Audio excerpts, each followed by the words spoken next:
வணக்கம். Cook with Chitra சமையலில் இன்னைக்கு சமையல் வீடியோங்க. நான் ரேஷன் பச்சரிசி வச்சுங்க நான் ஒரு டேஸ்டியான ஒரு வெள்ளை பணியாரமுங்க. அதுக்கு மேட்சான பூண்டும் சின்ன வெங்காய சட்னியும் அரைச்சிருக்கிறேங்க. நான் இதுக்கு ரெண்டு காம்போ அவ்வளோ அருமையாக இருக்குதுங்க. நம்ம ரேஷன் கடையில் வாங்கி பச்சரிசி மாதிரியே சொல்ல மாட்டாங்க, அவ்வளோ டேஸ்ட்டாக இருக்குதுங்க இந்த வெள்ளை பணியாரங்க. பாருங்களா, நல்லா மெதுங்க. பார்க்க நம்ம அந்த குட்டி இட்லி மாதிரியே இருக்குதுங்க. அது அந்த சட்னியில் வச்சு சாப்பிட்டா ரொம்ப அருமையாக இருக்குதுங்க. வாங்க எப்படி செஞ்சுருக்குன்னு வீடியோக்குள்ள போய் பார்க்கலாங்களா? பூண்டு சட்னிக்கு தேவையான பொருளுங்க.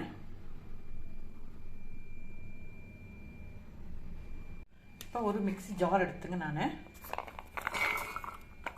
ஒரு கப்பு நான் பூண்டு போட்டுக்கிட்டேங்க. நான் 3/4 கப்பு நான் சின்ன வெங்காயம் போட்டுக்கிட்டேங்க. நான் பாருங்கள், 4 வரமிளகாய்ங்க, கொஞ்சம் கருவேப்பிலை தலைங்க, பாருங்கள் உப்பு, பாருங்கள் காஷ்மீர் மிளகாத்தூள் நான் 1 டீஸ்பூனுங்க, பாருங்கள் நான் சால்ட்டு போட்டுங்க. நான் இன்றைக்கி இது பச்சையாக அரைச்சிக்கிட்டு வந்துடலாங்க. இந்த மாதிரி நான் சட்னி நல்லா நைஸாக அரைச்சிக்கிட்டேங்க. நான் அடுப்பில் ஒரு வடைச்சட்டி வச்சுங்க. நல்லெண்ணெய் நான் 2 ஸ்பூன் போட்டுக்கிட்டேங்க. நான் இப்போ எண்ணெய் காஞ்சிருச்சுங்க. நம்ம கடுகு போட்டுக்கலாங்களா? கொஞ்சம் பெருங்காயம் அதிலே போட்டுருங்க.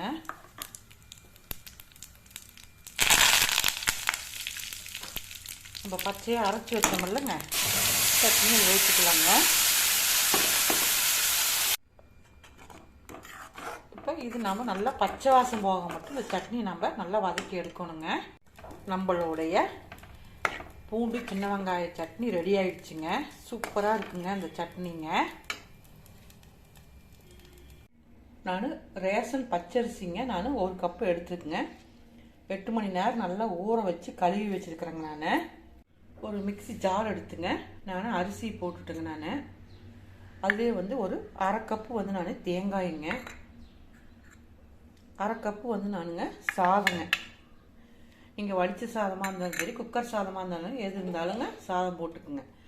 இப்போ நான் இதை நல்லா பேஸ்ட்டாக அரைச்சி எடுத்துகிட்டு வந்துடுறேங்க. இப்போ நான் இந்த அளவுக்குங்க நல்லா நைஸாக அரைச்சி எடுத்துகிட்டு வந்துட்டேங்க. நான்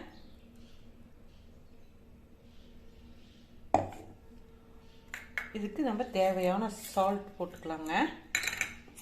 நீங்கள் தேங்காய் போட்டு அரைக்கும் போது இல்லைங்க, அந்த அடியில் இருக்கிற அந்த ப்ரௌன் கலர் நீங்கள் விட்டுருங்க. வெள்ளை கலர் மட்டும் எடுத்து அரைச்சிக்குங்க, இல்லைன்னா கலர் மாறிடுங்க. ரொம்பவும் தண்ணியாங்க கரைச்சிடாதீங்க. இந்த அளவுக்கு இது கரெக்டாக இருக்குங்க. இது நல்லா ஓரளவுக்கு புளிக்கணுங்க. 8 மணி நேரம் இருக்கணுங்க. நான் மாவு இந்த அளவுக்கு உப்பு போட்டு கரைச்சிக்கிட்டேங்க. நான்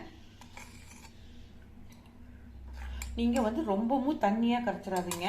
புளிச்சதுன்னா மாவு அப்படியே தண்ணியாக நீத்து போயிடுங்க. இது ஒரு 8 மணி நேரம் அப்படியே இருக்கட்டுங்க.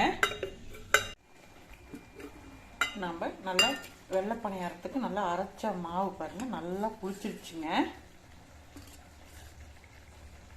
இது அப்படியே இருக்கட்டுங்க. இப்போ நான் ஒரு பணியார சட்டி வச்சுங்க. அதில் கொஞ்சம் நான் எண்ணெய் போட்டிருக்கிறேங்க. நான் இப்போ நம்ம மாவு ஊற்றிடலாங்களா?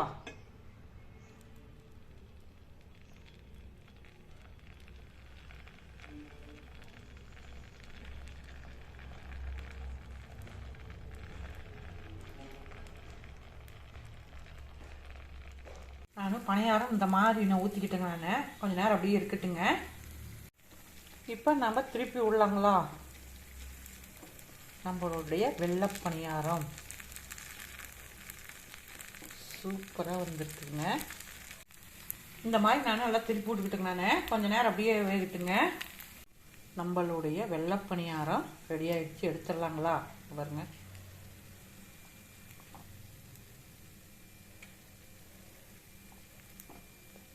இதே மாதிரியே நான் எடுத்து எல்லாம் ஊற்றிக்கிறேங்க.